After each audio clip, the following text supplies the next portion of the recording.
We're picking up at 12-0 liftoff rendezvous and docking.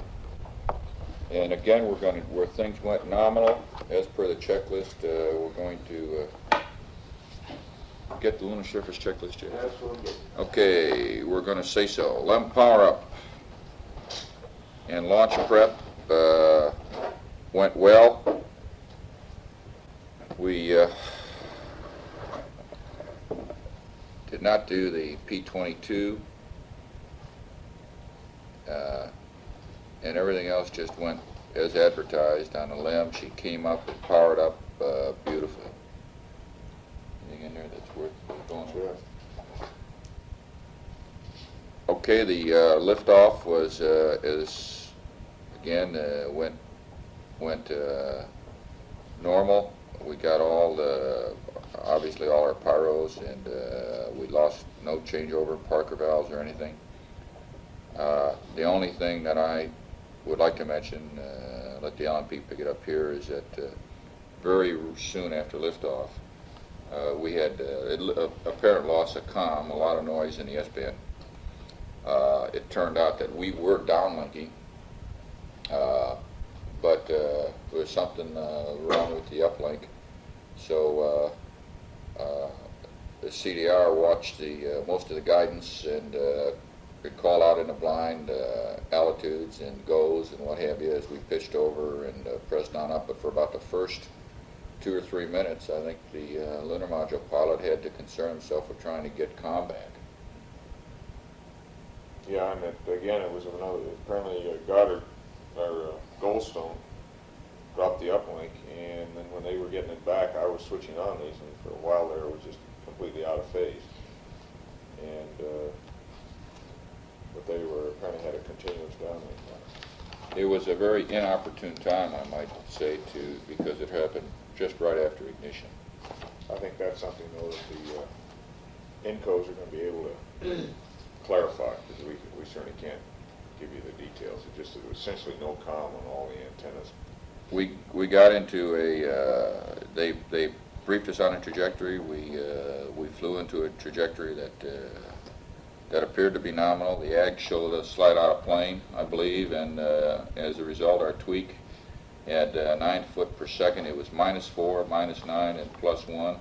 We burned out X, Z, Y in that order, and it looked like the ag's out of plane indication was good. About 7 feet per second, a little over 7 feet.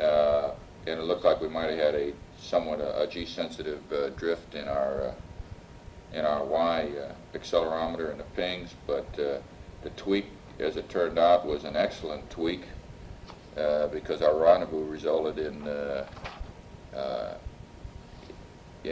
just as nominal a rendezvous and a nominal trajectory and profile as I guess I've ever been involved with. The drift in the accelerometer did not bother us anywhere else in the tracking or in the rendezvous at all. Rendezvous navigation was followed the checklist. We got radar performed very well. We had auto updates into the ags. The only thing I might mention here is when it came to making a TPI burn, the residuals in the TPI burn were greater than what I had expected them, and we did not record them because I wanted to get them nulled out just as soon as possible. But they were, and I don't know the tenths, but they were -7 in X, and then they were 4 and 4, and I'm not sure whether they were plus or minus in Y and Z. But they were. The point I'm making is they were larger than I had expected. They were -7 and a 4 point something and a 4 point something. We reduced those to less than 0.2 of a foot per second, and from there on continued to plot right through the mid-courses, right up the pike on a nominal trajectory.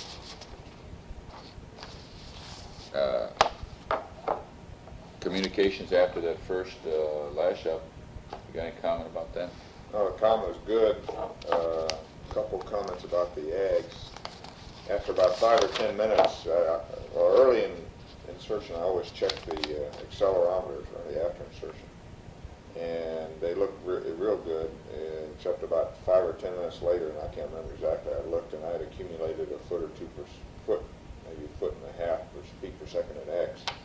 So Gene went free and I did a gyro cal, and after that there was no significant accumulation in X. That went very well. I did that without talking to the ground, but I felt I had an understanding with him that that was something that we could do without fear. Let me just also mention on the TPI solutions, the AGS had essentially, within a 2 or 3 feet per second, a good TPI solution after 6 marks.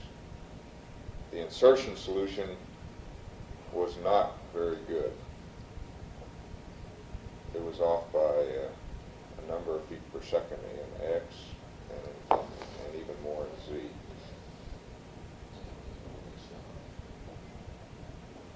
This was your first one, 17 marks, and this was your final. Didn't change much. No.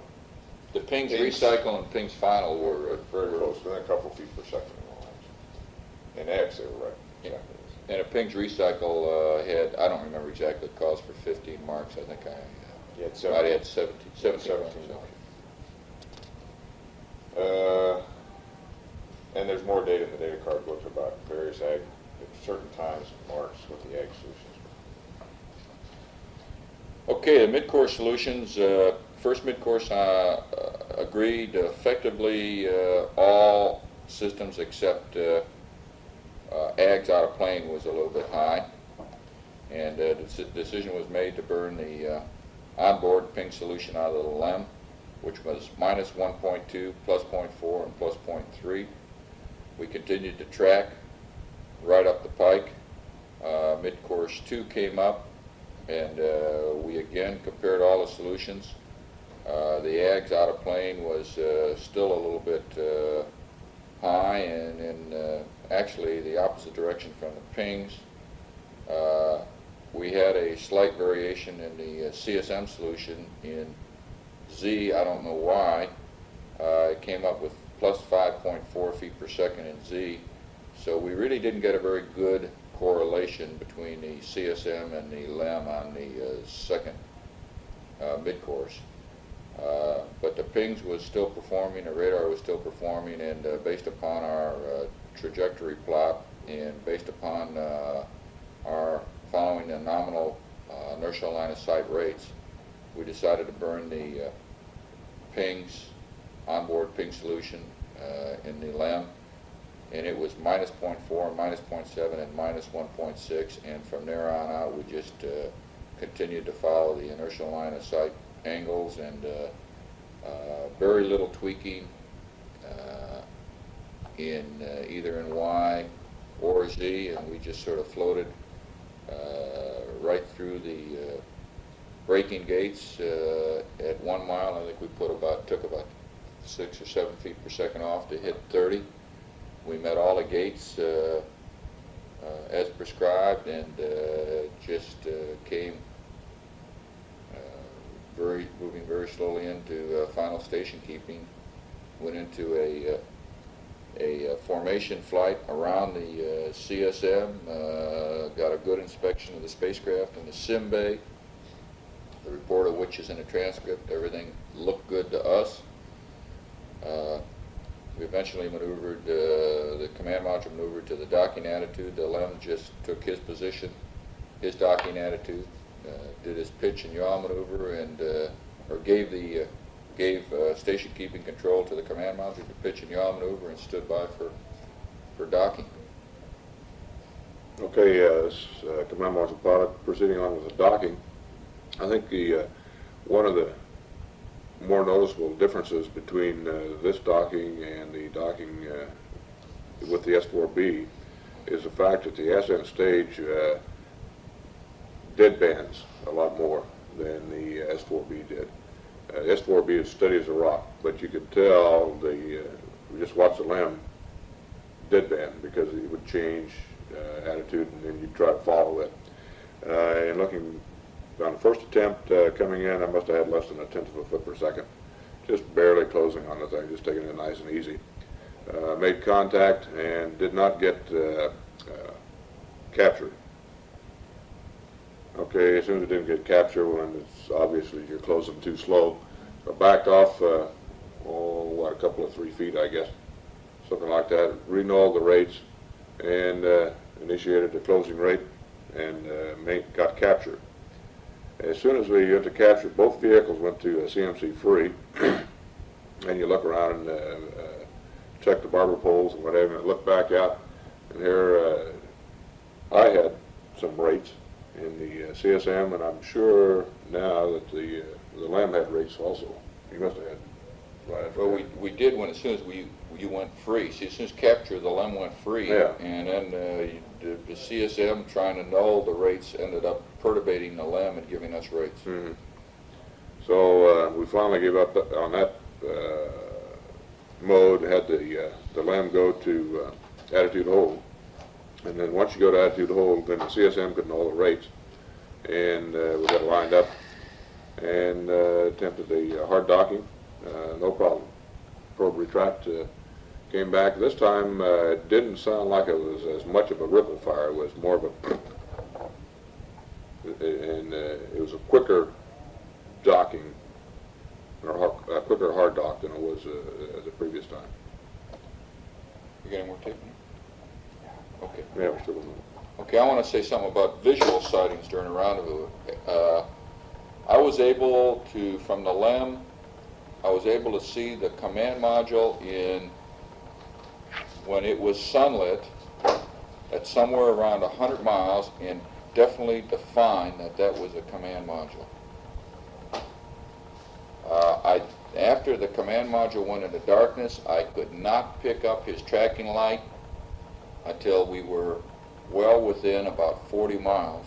I think this transcript have got more an accurate time, but could not pick up the docking light, the rendezvous light, rather from the command module until we were well within 40 miles, and then just a initially very dim, faint flash. I was able to verify on board that the LEM tracking light was working, and I finally figured out how. It was reflecting off the underside of the EVA handrail on the left forward side of the LEM. So I could see the LEM tracking light flashing. And also, when there were some particles we took with us that stayed with the spacecraft, and you could see the sequential flash off of those particles as a result of our LEM tracking light.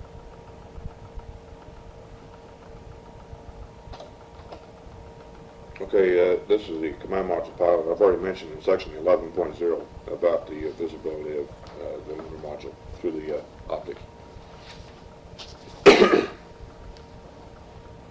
got down here. Let's see. Anything else to add about photography and television? The photography on the LEM, we'll just have to wait and see how it turned out. I took a lot of footage. In fact, as we put it on not only the Ascent mag, but we put it on another mag. We had part of the mag drill. So, and that includes the sim bay. Right along, we did have a Hasselblad on board, so we have a lot of Hasselblad photography, the rendezvous, and some lunar surface stuff in the process of it. Okay, post-docking check, we're going to 13.0, lunar module jettison through TEI. Post-docking check and pressurization. Well, first of all, I guess you said you had every latch made this time, right? Every latch worked on all 12 docking latches worked. Okay. That sounds like there's something to do with the mass of the other vehicle involved here. The general comment I want to make about the post-docking operations is that throughout the rendezvous, both pilots in the LEM kept their helmets on for dust, keep the dust out primarily. The commander took off his gloves almost immediately after insertion and flew the entire rendezvous that way. You took yours off sometime later, didn't you? I kept mine on after we'd done a lot of transfer. I can't remember exactly. Kept your gloves on too? You kept your gloves? Okay. After insertion, I did most of my pre-insertion work with the gloves on because I didn't want to take the time. I want to get that initial ag solution, and I could get that fairly rapidly with the gloves. And I didn't take the gloves off until maybe 10 or 15 minutes after insertion. But I kept the helmet on all the way through most of the transfer, just to avoid breathing the dust, because I'd had the irritation, sinus irritation on the surface. And the commander kept the helmet on throughout the rendezvous and docking. I took my gloves off after insertion and left them off. Now, when we started getting prepared, as soon as we were hard docked, the commander took off his helmet, and as I look back at that, because of the dust debris in the LEM spacecraft, I'm sorry I did it. I could have left the helmet on, and I would have had a lot less, not troublesome, but it was just eye and mouth type of irritation. You knew you were in a very heavily infiltrated atmosphere in the LEM because of the lunar dust. Although I don't know how much lunar dust previous flights had, but I think we saved a great deal of grief by taping up, by sweeping all the dust we could find on the floor into the holes and putting our tape covers over those holes. I think that had to help a great deal because there was an awful lot of dust on the floor that we didn't see.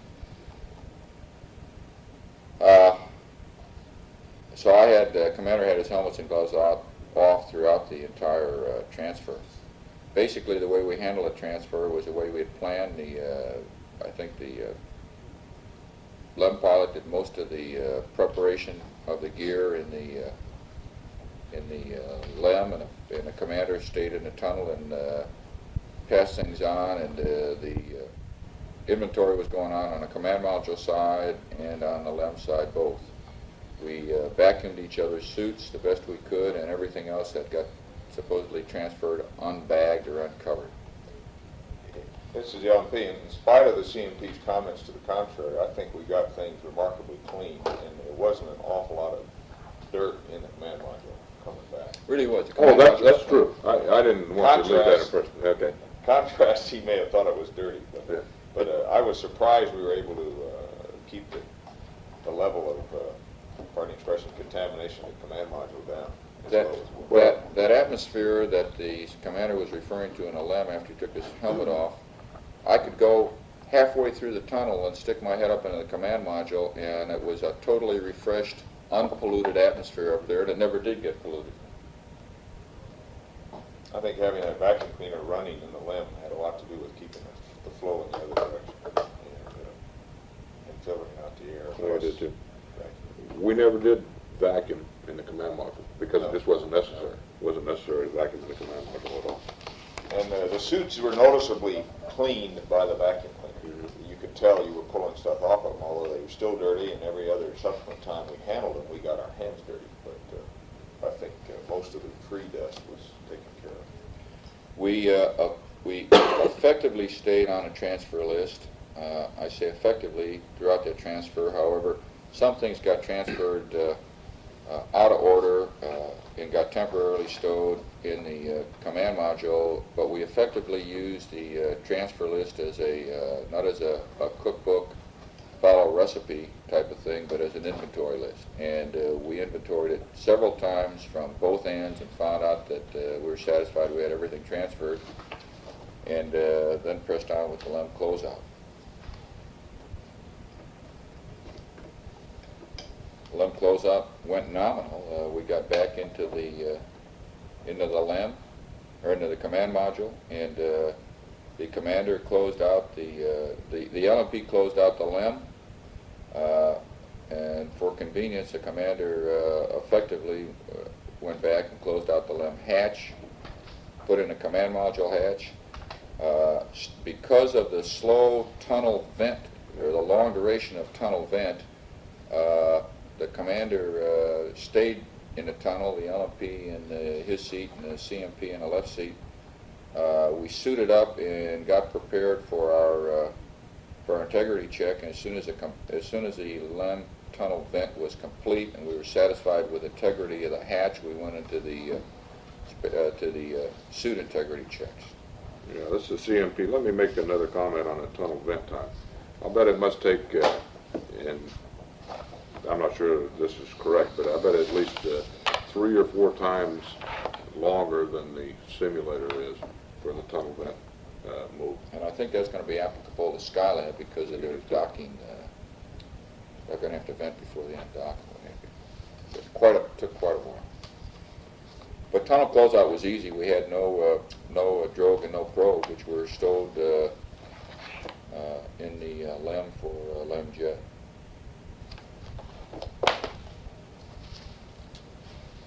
Going through the rest of these mine triggers under lunar modulus and through TEI, we just followed the checklist, and it all seemed to happen just as advertised. Well, we got a little bit intrigued with the LEM jettison. You know, this time it was great, and it just sailed out there nice and pretty, and we got a lot of good pictures of it where we should have been maneuvering, and we ended up getting into P41 for the set burn a little bit late, but that's no problem either because we just turned the residuals in P41 and got a good set burn. I want to make a comment that I think cleaning control in a command module was excellent, considering all the dust and all the dirt that just seemed to adhere to everything in the LEM. When we got back in a command module, with the exception of the suits and with the exception of the LMP and the CDR, everything was clean. And that, for the most part, is because everything was bagged before we brought it over, bagged and zipped. And we never did open anything once we got it zipped up. So the command module stayed, and I think that suit fan filter is probably going to be very, very clean, stay exceptionally clean throughout the remainder of the flight. Let me add in the bagging, the decontamination bags, I made a special effort as per request pre-launch to pull those zippers as tight as I could, and they should be pretty tight sealed. Okay, orbital navigation, high gain, why don't you pick that up? Okay, I've already, from set to TEI, I have no comments. High gain always worked good. Omnis and S-band were good. Photography went as advertised. We have a lot of targets of opportunity. SimBay operations have been mentioned before. Let me just make one gross comment about the way we handle it as a three-man crew at SimBay operations, which after... Didn't we get that yesterday? Did we? Yeah. Okay, it's covered. I think it's covered. I think I did say something. Yeah, you did. Okay, the TEI updates, nominal. Selection of star checks were good for TEI. Got the commander's master allowance, every one of them, all through the flight, which made me feel very Yeah, good. but you kept trying to get it. I made sure Yeah, I got made sure you got it. I made sure I got it on those last few. I wasn't going to change any mode of operation. I'll tell you that last one. Well, reentry was the last one, but I made sure I got it on TEI. Just make you guys feel at home. I figured you'd think I didn't do it right if I didn't get the master allowance. The TEI half G, or whatever we were pulling there, seemed like more than that. Quite noticeable. Yeah, it sure did. It seemed like it was really pushing you back in the seat. Yeah. Ron and I both, I think, started out holding our heads up and eventually relaxed them back on the couch.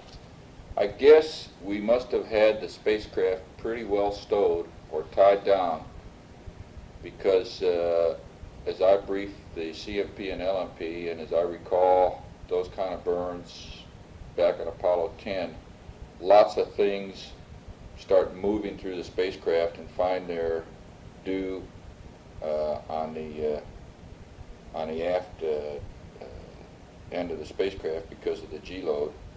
And much to my surprise, all we had was initial thud as we moved away from the station, and we didn't have any gear coming from anywhere flying through the spacecraft. So we must have cleaned it up pretty well. I caught a white tagged wet wipe. A white tag wet wipe.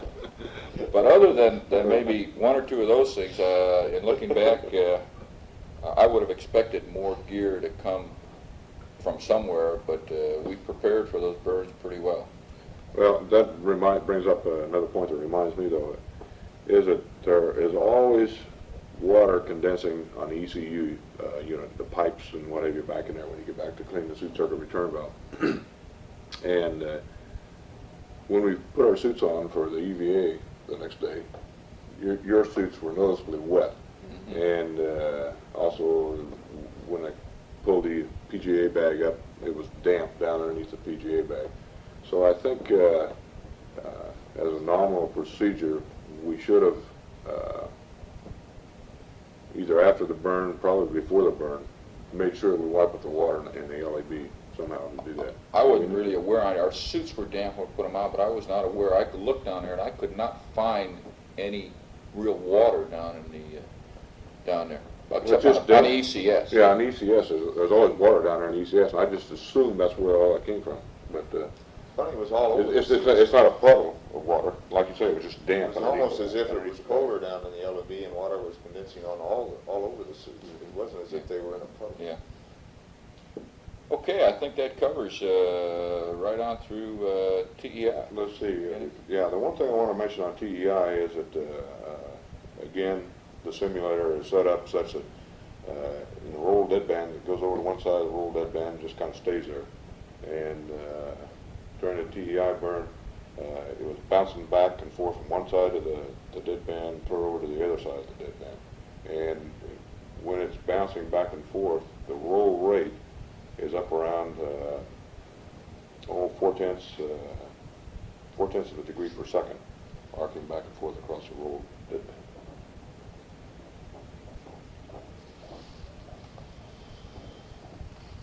Okay, 14.0 trans-Earth coast, and the thing that I just realized we've neglected to say anywhere about systems, I'd like to mention chlorination at this point in time.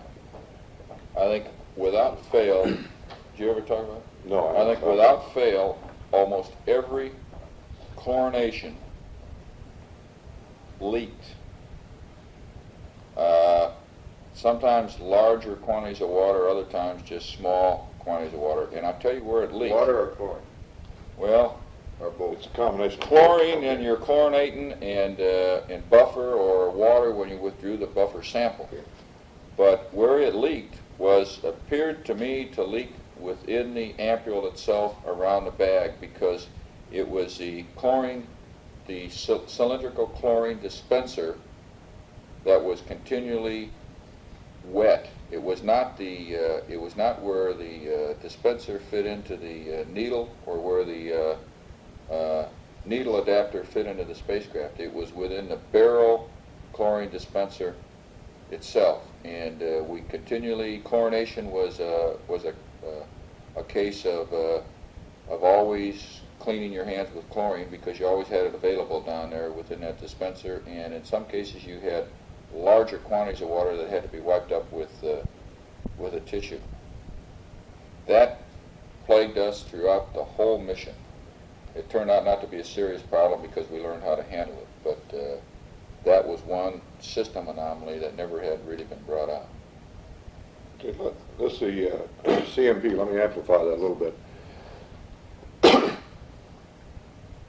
In 2 cases, I'm almost positive that when you put the thing on in the bayonet fitting and crank it on there, it did not puncture the ampule itself. And the reason I believe that's correct is that when you start to crank the outside of the cassette down to push the chlorine into the water system, it was very hard to turn. And if you tried to force it, you could force it on down there, and I'm sure that's a good way to break an ampule on the thing. And if you take it, I just, in 2 cases, took the bayonet fitting loose again and put it back on there, and in both cases, then you try to squeeze the chlorine out of the ampule into the system, and it would turn easier. But it's still hard Awfully hard to crank that thing down. But we did not, we got the chlorination done. We didn't miss any injections of chlorine, and we didn't miss any of the buffer samples. So I guess we got the job done. It was just a little bit messy. And chlorine was evident, and because the CDR eventually peeled all the outer skin off his right hand, and I'm convinced it was due to the chlorine and had nothing to do with the EVA. Boy, he lost a little flesh, little skin on the Trans-Earth coast, systems, navigation. Let's press on and see what we can say about that. Do you want to have lunch today? Okay, well, let me see how much trans-Earth coast we got to do. Let's go through up to the CSM EVA anyway. Okay. Okay, trans-Earth coast, the first thing I want to mention is passive thermal control was at what I would call unusual latitudes because of the UV and IR requirements. Now, these unusual latitudes did two things. They put us, they required us to remaneuver the spacecraft several times and enter and exit PTC several times, which in itself was not a problem. It was just additional coordination.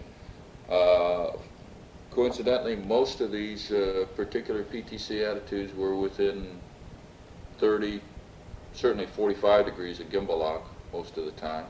So we were looking at the red apple good portion of the trip home. But they also, some of those attitudes where you actually were not in, we were in attitudes and or PTC at these relatively unusual positions, change the equilibrium heat load on the spacecraft. You could see it in RCS, quad temperatures were all right, but you could see it in helium package temperatures. And most notably, you could see it on the change in condensation from the tunnel hatch to the forward hatch. The tunnel hatch eventually, for most of the way home, ended up to be very dry. And about the second day out on the way home, the center hatch got soaking wet to the point that I even took a dry rag and wiped off some of the latch components and some of the gearbox components externally. Not that it did any good, but there was just that much water on it. I think this is all due to the PTC attitudes required for the Simba experiments on the way home.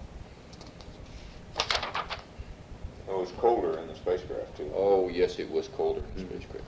Not as cold as the commander thought it was. But That's it was right. colder. Cold enough to warm up. On the commander's orders.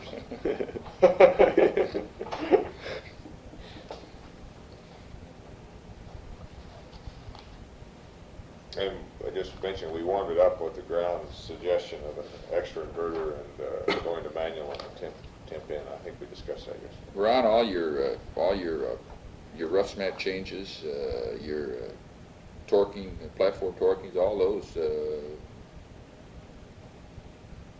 went very well, I thought. They went great, really well. And all the way back home, it was just changing attitudes, with the exception of the EVA day, which we'll cover here shortly.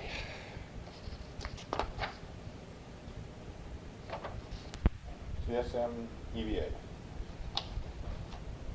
Okay, on EVA prep, I think the only anomaly we came across was the CMP's, well, let's see, on EVA prep, we really didn't have any. We didn't know anything at that point. On the, I was going to say on the CMP's com carrier.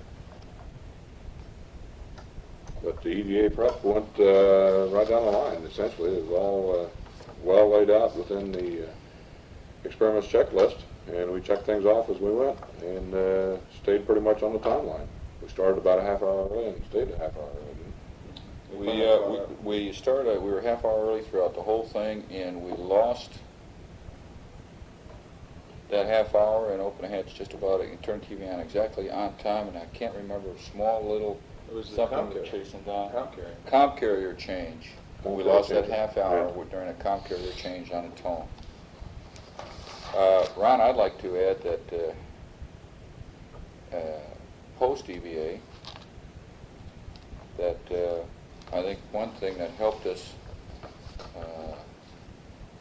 immensely on what ended up to be, I think, a very fine entry stowage was that we sort of backed off after the EVA and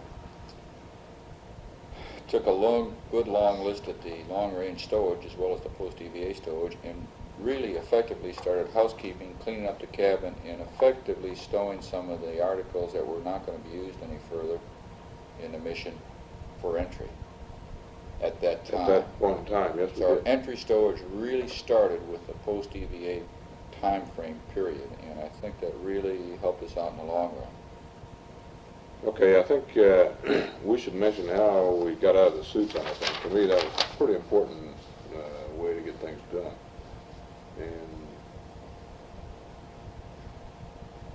The only change to the prep and/or post was the order in which we doffed and donned suits, because it was very evident that there were certain convenient ways, because of the way the student suits were stowed and the way people fit into the checklist, that when we donned the suits, the commander got donned You got him first. and I did, and Then the LMP and the CMP got donned last, and it worked out very fine that way. Plus, the CMP had less work to do in his suit, which also aided him in the long run. When we doffed, I went first. the LMP Yeah, because I was definitely went first, LP, then you. then the CDR, and then the CMP. And that wasn't exactly the way it was called for, but that's the way it worked out. that's the way it worked out the best. And we stowed our suits in the L-shaped bag prior to putting the center couch back in, which was another good decision, I believe, in helping us get the suit stowed back in that L-shaped bag. Go ahead. Okay, let's go on down cabin depress. No problems. The normal depress. Hatch opening. Even though the hatch was completely, or the cabin was completely depressed, I think we're reading zero pressure on the thing. As soon as I opened the hatch, there was enough residual pressure or something inside the spacecraft that it actually tended to pull the hatch out of my hand. Suit is bleeding into the cabin all the time, so you never truly get zero. That's right, you never truly get zero on the thing, but the dump valve was still open.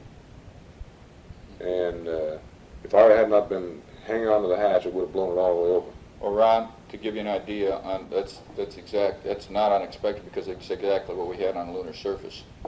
We completely dump the lamp, and I'd still have to break that hatch loose and hold it open about 6 or 8 inches until things just vented, and then I could leave go of the hatch and open it all the way. If I didn't, it would slam back closed. So we had an inward. Oh yeah, different type of. So it was basically the same thing. You got to open it and really let things get down to zero.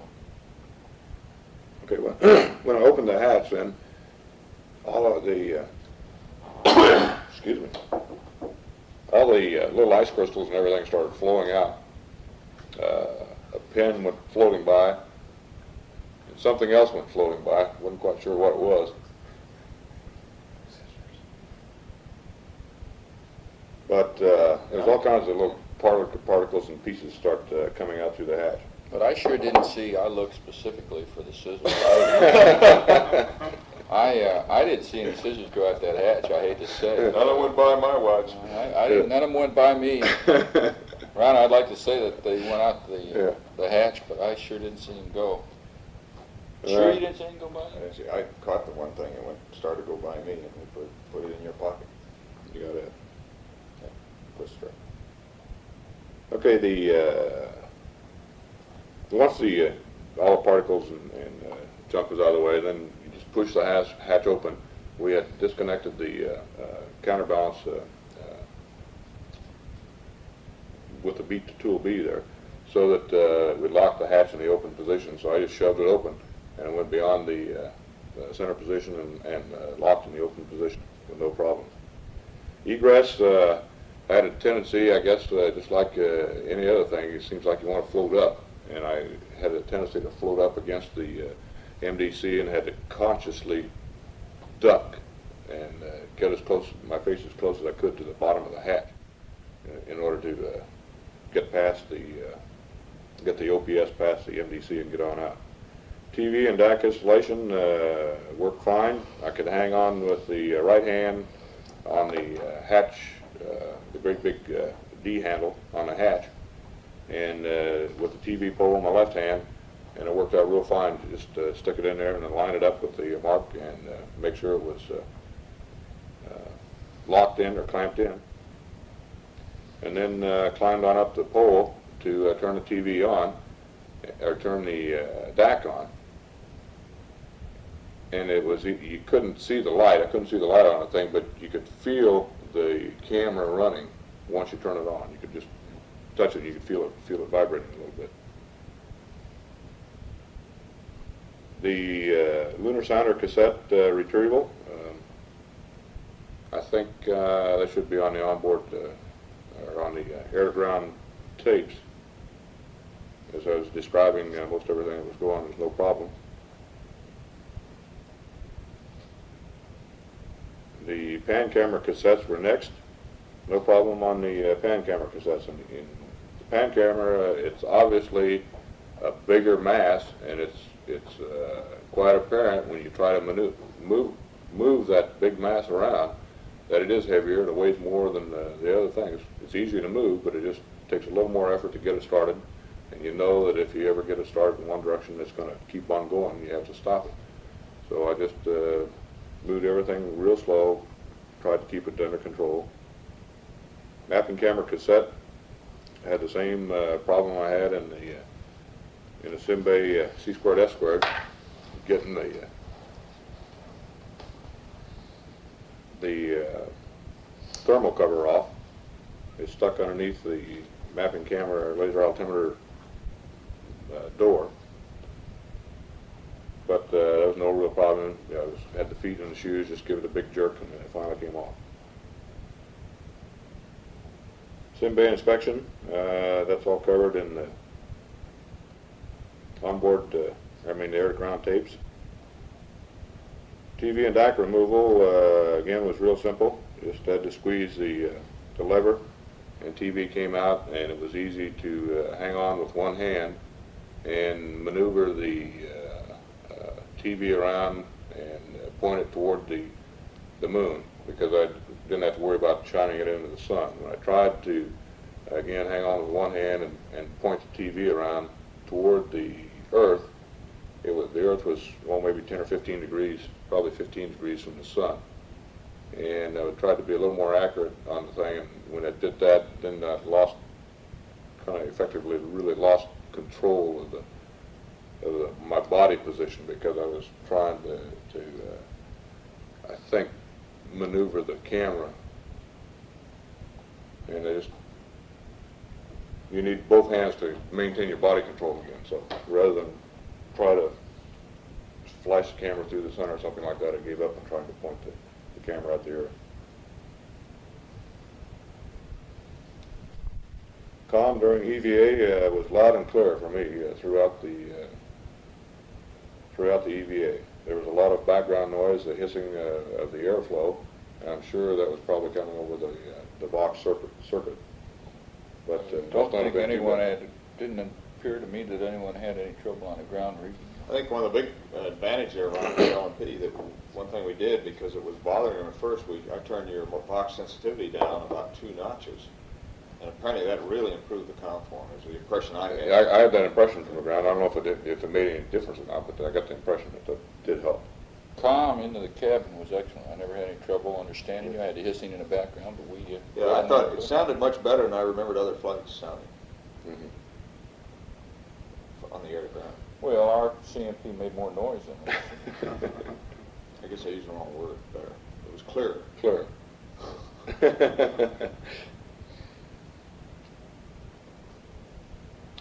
Ingress seemed to me like it was easier than the egress. Yeah. For some reason. Hatch closing was harder than I anticipated. And I guess maybe this is the same reason, is that I must have been exhausting into the cabin all the time. And just that the hatch would come closed to within about an inch of closing on the outer edge, and then it took an effort to pull the hatch closed so that you could activate the latching handle. that you could get the latches over center. Of course, once you got the first stroke on the latching handle and got the latches over center, then it's real easy. Just a couple more cranks on the hatch closing. Cabin repress was nominal. Let me add my comments Okay. here. This is LMP. All I did was work in the hatch area, and I want to emphasize, I think what everybody has always said is that you do your best work when you take things slow and easy and just let yourself move yourself in small increments to where you want to go. And you can turn and dip and raise yourself up. And I think it's also useful for any cabin hatch or port operations to have somebody else available to push you out on your tether as far as you want to go or pull you in. It just eases the operation. Gene was doing this occasionally for me.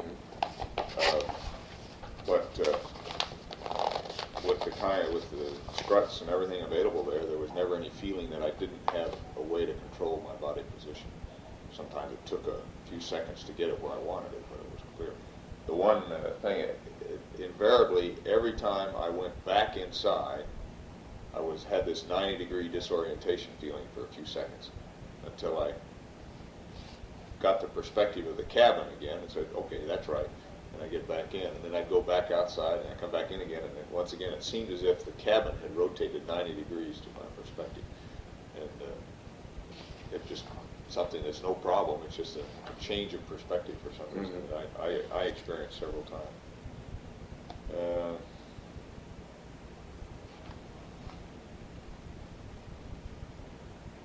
I guess the biggest problem working in that angle for me, sun angle or attitude, was I had the sun full face. You had the sun in your eyes most of the time. And so it made it hard to look in detail and see what you were doing.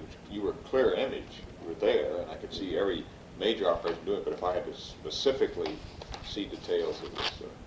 Oh, I know. One point I wanted to make also was that I had no awareness whatsoever that I had an umbilical on my back. I never got the feeling that the umbilical was tugging on me, restricting my movements, or anything. I didn't even know it was there. And did you observe at any time, did the umbilical ever get tangled around my feet? The umbilical was easy to tend, and I frankly don't remember a single time when I had to clear it. There may have been one. I have a vague impression that one time I asked you to hold up, or maybe I didn't say anything. I just moved it away from a handhold or something. But the umbilical was very didn't tend to snake around, and it was you seemed to have everything you needed on it. It worked out real Not a problem good. at all. I didn't even know it was there. I guess that's the point I was making. Is that really being tied to the umbilical does not restrict your movement or give you a feeling that it is restricting your movement at all. Suit doffing and storage, I think we've already discussed that. This is continuing on the EVA part of it, but no, this is a different section here, suit doffing and storage. We've already mentioned the suit doffing and storage. The light flash phenomena, three of us were blindfolded for an hour and never saw a light flash. That was the second round. The second round, back to on the way back, and trans-earth. Eating, resting, exercise, and comfort. Let me add to the light flashes, LMP, that the next, that evening, I guess it was, I did see them again, falling asleep. So I did too. So there was just that period, apparently, during the actual experiment that for some reason they weren't visible.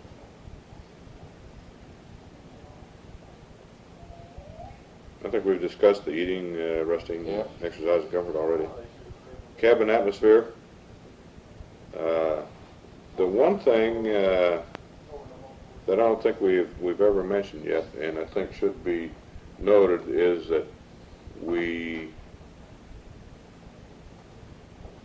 never really utilized the waste storage vent to get rid of any odors out of that waste storage compartment. And if you kind of drifted over in that area, it was always apparent you were in that area. If you got real close to it, I thought it I was. never noticed I never noticed. it. I think I generally... guess maybe I did when you opened the door. That's when you really noticed it. The cabin generally turned over the atmosphere in pretty good style. It got saturated sometimes with gas, and it took a few minutes. But once the source of that gas was plugged up, the cabin did a good job of recirculating and cleaning out the. I think it did. I think Real good.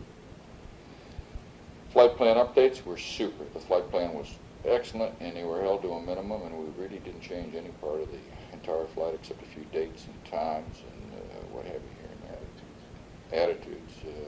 But other than that, it was really at a minimum. Let's say the entry preparations really began after EVA and continued all through the next day. And we had very little final stowage to do on entry morning. Just those things that we had to leave unstowed until we got out of our sleep restraints. So we basically just had to tie the big bags down on A1 and 2 and 7 and 8. And final entry preparations went by the checklist. And if anything, we stayed about 5 minutes ahead throughout the entire checklist, including separation and activation of the command module RCS, and picked that 5 minutes up, of course, right at 05G, which came on time. The communications, I thought, were very good through that period of time. We were through Araya the last couple minutes prior to RRT, and I understand now the ground heard everything we said right on through blackout, into blackout. And then and as soon as we came out of blackout, they still had Araya, and they could read us, and we could have read them, but they never transmitted anything. Oh, that was it. Okay. Yeah.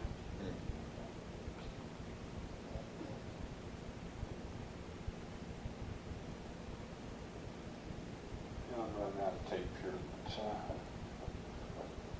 No, I can't think of anything else. Well, on the corridor check, so we got Horizon and Moonset, right? Yeah. Without any, with problem of looking, but. But we had them all, and they all were within seconds of the actual time. They were all within seconds, and you know, in this CMS, I'd always look for the 2G when the corridor light would go out, though. I didn't even notice it in the flight. So I was either watching something else, I must have been checking the EMS or the